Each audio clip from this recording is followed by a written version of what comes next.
오늘 하나님께서 우리에게 주신 말씀은 창세기 1장 26절에서 31절까지 말씀입니다. 창세기 1장 26절에서 31절까지 말씀을 한 목소리로 같이 읽겠습니다. 하나님이 말씀하시기를 우리가 우리의 형상을 따라서 우리의 모양대로 사람을 만들자. 그리고 그가 바다의 고기와 공중의 새와 땅 위에 사는 온갖 들짐승과 땅 위를 기어다니는 모든 길짐승을 다스리게 하자 하시고, 하나님이 당신의 형상대로 사람을 창조하셨으니 곧 하나님의 형상대로 사람을 창조하셨다. 하나님이 그들을 남자와 여자로 창조하셨다. 하나님이 그들에게 복을 베푸셨다. 하나님이 그들에게 말씀하시기를 생육하고 번성하여 땅에 충만하여라. 땅을 정복하여라. 바다의 고기와 공중의 새와 땅 위에서 살아 움직이는 모든 생물을 다스려라 하셨다. 하나님이 말씀하시기를 내가 온 땅 위에 있는 씨 맺는 모든 채소와 씨 있는 열매를 맺는 모든 나무를 너희에게 준다. 이것들이 너희의 먹을 거리가 될 것이다. 또 땅의 모든 짐승과 공중의 모든 새와 땅 위에 사는 모든 것, 곧 생명을 지닌 모든 것에게도 모든 푸른 풀을 먹거리로 준다 하시니 그대로 되었다. 하나님이 손수 만드신 모든 것을 보시기에 참 좋았다. 저녁이 되고 아침이 되니 엿새 날이 지났다. 아멘. 최근에 제가 인스타그램 열기만 하면 제일 먼저 소식을 전해오는 소식이 있어요. 그게 뭐냐면 우리 아빠들이 아기들 이제 막 태어난 아기들이 웃는 모습, 또 기어다니는 모습, 아니면 뭐 하여튼 그런 모습들을 이제 그 아빠들 입장은 너무 이해가 가죠. 너무 예쁘니까 그걸 이렇게 올려요. 많은 사람들이 좋아요를 누르고 또 댓글을 달아주고. 안 그럽니다. 왜냐하면 매일 올리거든요. 그러니까 이게 지금 이 아이를 우리가 키우고 있는 것 같은 느낌이 들 만큼이나 그렇게 자주 올리더라고요. 아유, 얼마나 좋을까, 얼마나 예쁘니까 이럴까. 근데 이제 그 아이들하고 그 아빠하고 같이 이렇게 사진 찍은 모습을 보면 아기가 어느 틈엔가 아빠하고 똑같이 생겼다는 사실을 알게 돼요. 이거 뭐 페이스 오프라 그러나요? 아주 완전히 그냥 풀빵같이 똑같구나 하는 생각이 들어서 참 너무 귀엽기도 하고 그렇더라고요. 나를 닮은 어떤 존재가 이 세상에 존재한다는 거, 놀라운 일이죠. 참 신기하고, 그리고 또 그 어느 경험하고도 경험할 비길 수 없는 그런 아주 독특한 경험이 아닌가 하는 생각을 하게 됩니다. 닮았다, 어떤 모습이다, 어떤 그 형태를 가지고 있다 하는 것이 오늘 우리에게 어떤 의미를 가질까요?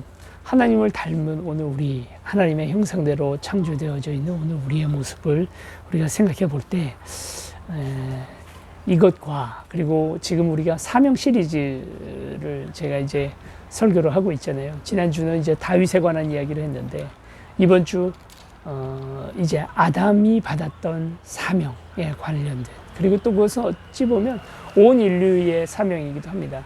이 사명의 문제와, 그리고 하나님의 형상대로 피조되었다고 하는 오늘 우리의 모습이 겹쳐진다는 것, 오늘 우리 말씀을 통해서 우리 같이 좀 살펴보려고 합니다. 하나님은 오늘 우리를 흙을 빚어서 지으셨습니다. 하나님이 세상을 창조하시는 창조의 방법은 분리였어요. 그러니까 처음 어둠 가운데에서 빛을 분리해내고요. 그리고 또 위아래를 분리하죠. 그래서 하늘과 땅이 구분되도록 합니다. 그리고 이제 육지와 그리고 바다가 구분되도록 하십니다. 그리고 또 생명과 무생명을 분리해내시고요. 낮과 밤을 구분해내십니다. 이렇게 나누면서 세상을 창조하신 하나님의 창조 섭리가 있어요. 맨 마지막에는 모든 짐승들과 그리고 인간 피조물을 분리해내죠. 그 이야기 바로 직후에 하나님께서 자신의 형상을 따라, 우리의 형상을 따라라고 이제 성경은 얘기하는데요. 우리의 형상을 따라서 사람을 만들자 하고 이야기를 하시죠. 그리고 이제 흙으로, 진흙으로 사람을 빚어서, 그래서 사람을 만들어냅니다. 특별히 붉은 흙, 중근동에 흔히 한 그런 붉은 흙으로 사람을 만드시는데 여기서 사용되어지는 단어가 바로 아파르라고 하는 단어입니다. 아파르라는 말은 먼지라는 말을 뜻을 가지고 있어요. 시편이나 아니면 뭐 잠언, 전도서 이런 지혜 문학에서는 아파르라는 단어가 허무한 것, 헛된 것, 아무것도 아닌 것이라는 그런 시어를 가지고 있거든요. 먼지예요, 그냥. 먼지, 흙. 정말 흔한 것들 아니겠습니까? 이걸 가지고 사람을 만드셨다는 거예요. 이걸 어떻게 설명하면 가장 좋을까? 여러분 뭐 좀 더러운 얘기가 될지 몰라도 예전에 똥 넣기 대회가 있었답니다. 좀 독특하게 똥의 모양을 만들면 그러면 우승하는 그런 대회였대요. 3등상. 이 대회의 3등은 어떤 모양으로 똥을 쌌냐면 피사의 사탄 모양으로 이렇게 똥을 싼 거예요. 야, 이제 사람들이 다 박수치고 놀랐을 거 아니에요. 어떻게 이런 멋있는 똥을 쌌습니까? 허리 움직임이 중요합니다. 비결은 그렇다는 거예요. 그 다음에 이제 비엔나 소세지 모양으로 싼 사람이 2등을 했어요. 기차 모양으로 안 끊기게 싼 거죠. 관략근의 조절이, 힘 조절이 중요합니다. 이렇게 얘기를 했다는 거예요. 그런데 1등은 보니까 이건 뭐 기상천외한 똥을 쌌어요. 로보트 태권브이 모양으로 똥을 싼 거예요. 그래서 이제 진행하는 사람이 가서 물어봤죠. 이거 어떻게 하신 거예요? 그랬더니 그분 하는 이야기가 빚었습니다. 그랬다는 거예요. 하나님이 우리를 빚으시는 거죠. 똥덩어리 같은 우리를 빚으시는 하나님입니다. 아파르, 흙으로 우리를 지었다는 것은 세상에 가장 흔하고 또 어떻게 보면 손에 묻고 하면서 허무하고 더럽고 추한 우리를 세상에서 가장 존귀한 존재로 만들어 가십니다. 만약 하나님이 우리를 만드셨다라고 하는 이 성경에서 다이아몬드나 금이나 어떤 보석으로 우리를 만드셨다라고 쓰여 있다면 어땠을까요? 그렇게 쓰지 않고 흙으로 만들었습니다. 그래서 우리는 다시 종래에는 다시 흙으로 돌아가는 거죠. 세상에 가장 흔하고 가장 아무것도 아니고 가장 더러운 우리를 만드신 겁니다. 그러니까 그냥 그 웃자고 한 이야기였지만 똥으로 빚은 어떤 그런 조형물처럼 오늘 우리도 사실은 그와 같은 존재라는 거예요. 이것은 사실 성경 내내 우리에게 이야기되어지는 바입니다. 우리의 원료가 이와 같이 무가치한 것이었다는 거죠. 아파르라는 말이 성경에서 자주 허무와 헛됨으로 표현이 되지 않습니까? 그런데 하나님께서 이 허무와 헛됨을 질서를 부여하십니다. 하나님께 세상을 만드신 원리도 아까도 얘기했던 것처럼 위아래의 질서 그리고 또 빛과 어둠의 질서를 계속해서 나누고 그 질서가 운영되어지는 것으로 우주를 만드신 것처럼 우리 인간도 마찬가지죠. 우리 인간의 몸속에는 뭐 인도 있고요. 그리고 칼슘, 칼륨, 마그네슘, 나트륨, 뭐 수소, 산소, 뭐 수많은 그런 원소들이 있지 않겠습니까? 그게 흙이라는 것은 뭐냐면 그냥 뭐 대중 없이 카오스의 모습으로 그냥 섞여 있는 상태예요. 흙 속엔 그런 성분들이 다 있잖아요. 그런데 하나님께서 이 모든 성분들이 자기 자리에서 자기 기능을 하도록 질서를 부여하는 식으로 해서 생명이 만들어지는 것이죠. 그렇게 우리 인간은 만들어진 것입니다. 그리고 다시 이것이 무질서해지는 것이 바로 죽음이고요. 죽게 되면 다시 우리는 흙에서 흙으로 다시 들어가게 된다. 그것이 바로 오늘 우리 인간의 모습 아닙니까? 하나님은 그 무질서하고 아무것도 아니고 무가치한 흙에 질서를 부여함으로써 우리 인간을 가장 존귀한 것을 만듭니다. 존귀한 것을 가져다가 존귀한 것을 만드는 것이 아니라 아주 가치 없는 것들을 존귀하게 만드시는 거죠. 인간의 구원이라는 게 뭘까요? 사람을 구원하고 그리고 또 성경에서 하나님께서 결국 하나님의 나라를 만들어 나가는 과정도 이와 같은 거예요. 뭐 대단한 걸 가지고 대단한 걸 만드는 게 아니라 아무것도 아니었던 것을 가치 있게 최고의 가치로 만드는 것이죠. 우리 인간이 50억 명이 이 지구상에서 바글바글하고 살아가는 것 아니겠습니까? 너무 흔하지 않아요? 마치 어린 왕자가 자신의 별에 있는 작은 장미꽃 하나를 아끼다가 지구상에 내려와 보니 수십억 송이의 장미꽃이 있다는 사실을 보고 충격을 받죠. 그러나 어떻습니까? 이 어린 왕자의 고백이 뭐예요? 그러나 이 많은 장미는 내 꽃과 같지 않다는 거예요. 흔한데 단 하나밖에 없는 꽃이라서 내 꽃이 가치를 가지는 게 아니라는 거죠. 그 꽃이라서 가치가 있는 거죠. 여러분 50억 명이 다 소중한 하나님의 흔하기 때문에 하나님께서 그 많은 사람들 중에 뭐 나를 얼마나 좋아하실까? 여러분 그렇지 않아요. 하나님은 50억 명이나 되는 사람들 중에서도 여러분을 사랑하시고 여러분을 아끼십니다. 그렇게 하시는 것이 우리 하나님이십니다. 소중해요.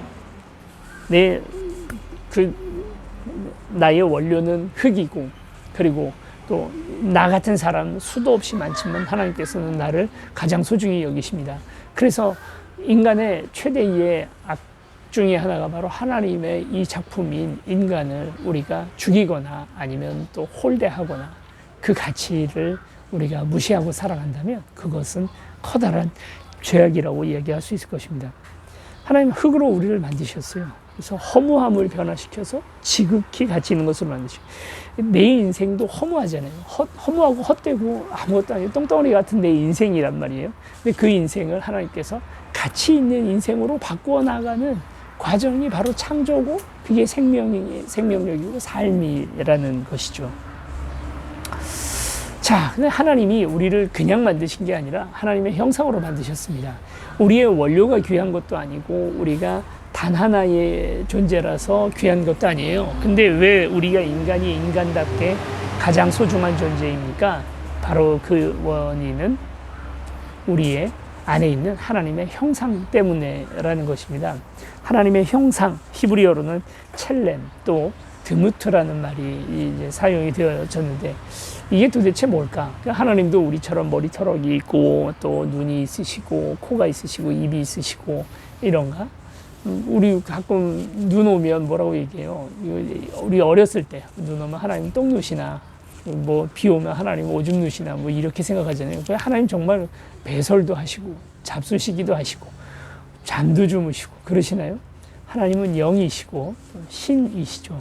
그런 분이 팔다리가 있고 뭐 이런 모습으로 생기지는 않았을 거라는 걸 우리는 압니다. 그런데 그러면 하나님이 당신의 모습으로 우리를 지으셨다는 건 무슨 뜻일까?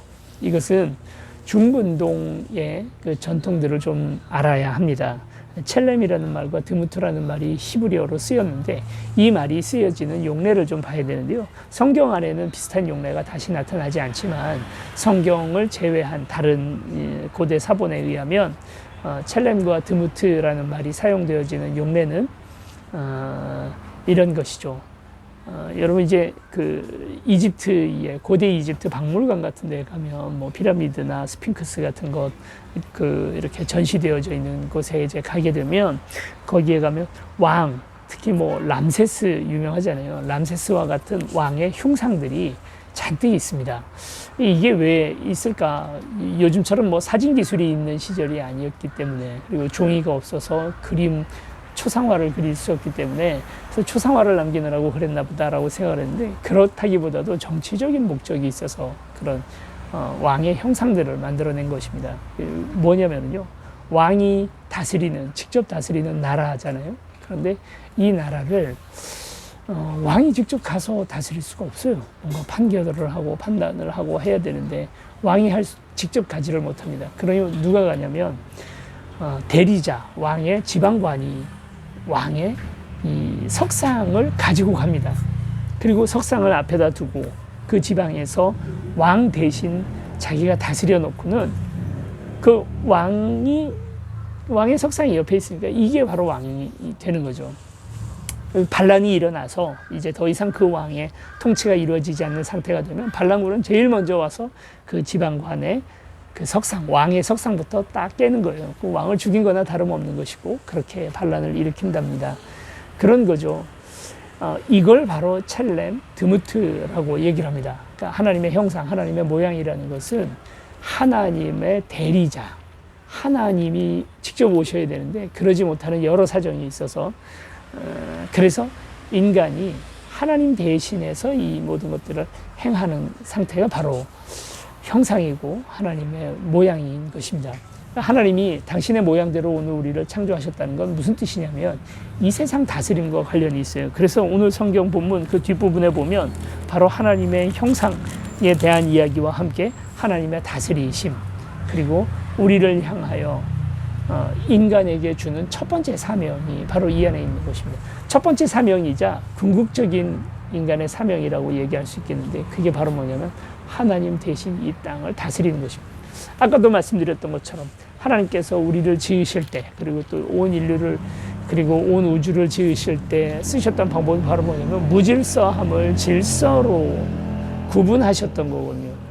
이걸 다스린다라는 것은 뭐냐면 이 질서가 유지되어질 수 있도록 해나가는 것, 그것이 바로 다스림이 아니겠습니까?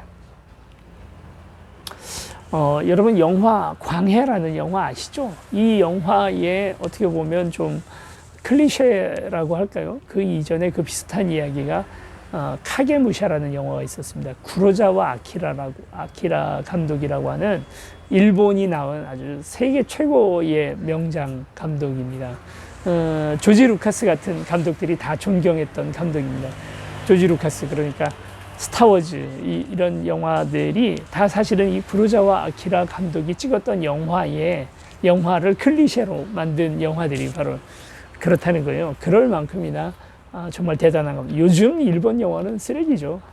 근데 이제 그때 1960년, 70년 그때 영화들은 정말 전 세계적으로도 여러 어필이 될 만한 그런 멋있는 영화들이 많았습니다. 뭐 7인의 사무라이라든지 뭐 아니면 뭐 요새 위의 새 악인이라든지 정말 한번 볼만한 영화들이죠. 뭐 사무라이 영화지만 그 영화들 가운데 카게무샤라는 영화가 있습니다. 그림자 무사라는 그런 영화인데 이제 이것은 옛날 이제 그 일본의 전국 시대에 다케다 신겐이라고 하는 최고의 무장이 그 다이묘죠. 그런 그 다케다 신겐에 관한 이야기인데요. 다케다 신겐이 어느 날 전쟁을 나갔다가 불의의 총탄에 결국 목숨을 잃게 됩니다. 그런데 이 다케다 신겐에게는 그의 부하, 사실은 예전에 이제 도둑이었던 사람이었는데 똑같이 생겼어요. 아주 다케다 신겐하고 그의 부인들조차도 구분하지 못할 만큼 똑같이 생긴 페이스오프 부하가 하나 있었던 거예요. 그래서 죽어가면서 유언하기를 내가 죽고 나면 3년간, 뭐 이순신 장군도 아닌데 나의 죽음을 알리지 마라. 그래서 그 부하를 통해서 그림자 무사 그 사람을 통해서 나애가 살아있는 것처럼 꾸며서 다른 적들이 우리 영토를 함부로 들어오지 못하도록 해라 하고 명령을 내리는 것입니다. 그래서 이제 이 사람이, 이 도둑이 그 훌륭한 사무라이 다케다 신겐을 흉내내는 거예요. 생전에 그의 모습을 연기하고 그렇게 살아갑니다. 한동안은 그게 또 성공하는 듯도 보였지만 그 안에서 벌어지는 여러 가지 인간적인 고뇌, 힘든, 나는 도둑이었는데, 그런데 그 사람은 너무나 일본에서는 최고 엘리트이자 또 다들 존경받는 그런 사무라이 아닙니까? 그 사람을 연기해내는 것이 쉽지가 않죠. 그렇게 살아가다가 그리고 나중에는 맨 마지막 그 영화의 마지막 장면에서는 실제로 거의 다케다 99%의 다케다 신겐이 되어 갑니다. 하여튼 그런 얘기예요. 그 영화는 길고 지루하긴 합니다만 한번 보실만 하죠. 그 영화를 보면서 신앙생활이라는 게 바로 뭘까라는 생각을 해봤습니다. 하나님의 대리자, 하나님 대신 이 땅을 살아간다는 사실이요. 내가 하나님의 형상이라는 사실. 참 비교도 안 되지. 하나님하고는 비교도 안 될 오늘 우리의 천한 모습들이지만 그 하나님을 열심히 흉내내면서 닮아가려고 애를 써가는 삶이, 그게 신앙이고 그게 영성이 아닙니까? 하나님께서 우리에게 주셨던 사명, 이 땅을 다스려라. 나를 대신해서, 나의 형상을 가지고 하나님 대신해서 이 땅을 다스려 나가는 모습, 그게 바로 인간의 존귀함이고 인간의 인간되게 하는 모습이고 저와 여러분의 사명이라는 것이죠. 예수를 닮아가고요. 예수님이라면 어떻게 할까를 생각하고요. 그래서 내가 살고 있는 내 삶의 분야 하나하나들이 하나님의 나라, 하나님이 통치가 이루어지는 나라로 다스려 나가는 삶. 아무것도 아닌 것 같지만 나의 작은 사업체를 운영하면서 그 사무실이 내가 예수라면 어떻게 하실까? 어떻게 운영하셨을까? 예수님이 내 자리에 있다면 어떻게 운영을 하셨을까를 늘 고민하면서 그걸 위하여 살아가는 삶. 여러분, 이게 신앙생활이고요. 우리 인간의 본분이 아니겠습니까? 우린 구원받았습니다. 구원받았다는 것은 죽어서 천국 갈 티켓을 얻었다라는 얘기가 아니라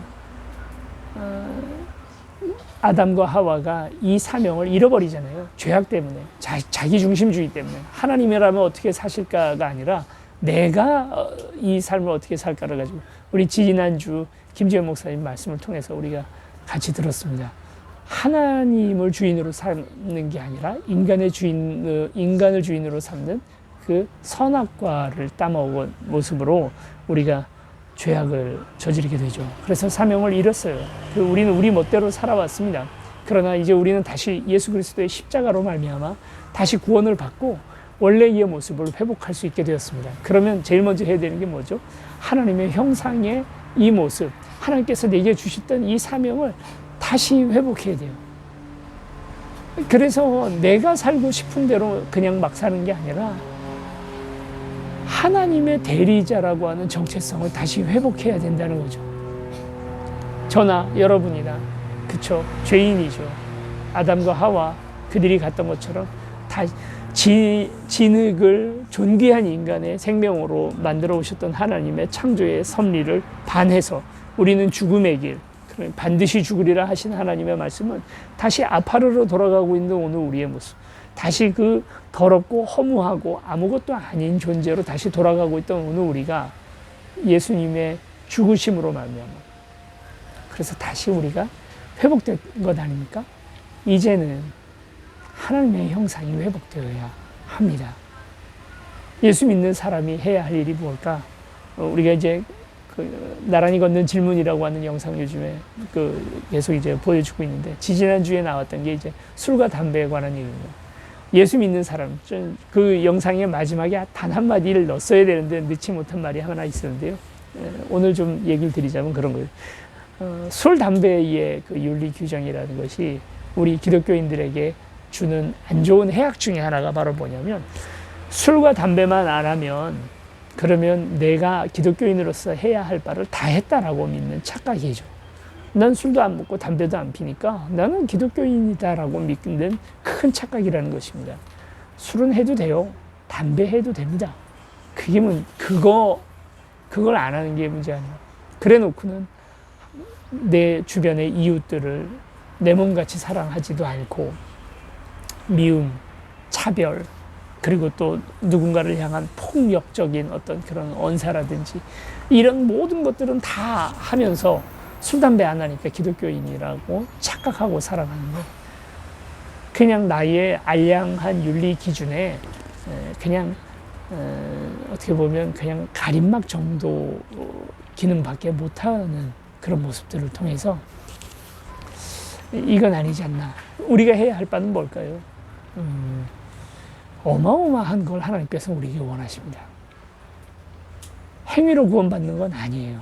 물론 그렇습니다만, 그러나 하나님께서 구원받은 우리에게 원하시는 것은 하나님처럼 살으라는 거예요. 하나님처럼 생각하고 하나님처럼 이 세상을 다스리고, 만약에 내가 하나님이 나라시면 뭐라고 말할까? 뭐라고 행동하실까? 너무 엄청나죠. 근데 하나님이 그걸 기대하고 계시는 거예요. 이 땅에, 이 온 우주에 50억 명의 하나님이, 예수님이 계시는 것입니다. 그분처럼 행하고, 우리가 이웃을 사랑하는 이유가 뭡니까?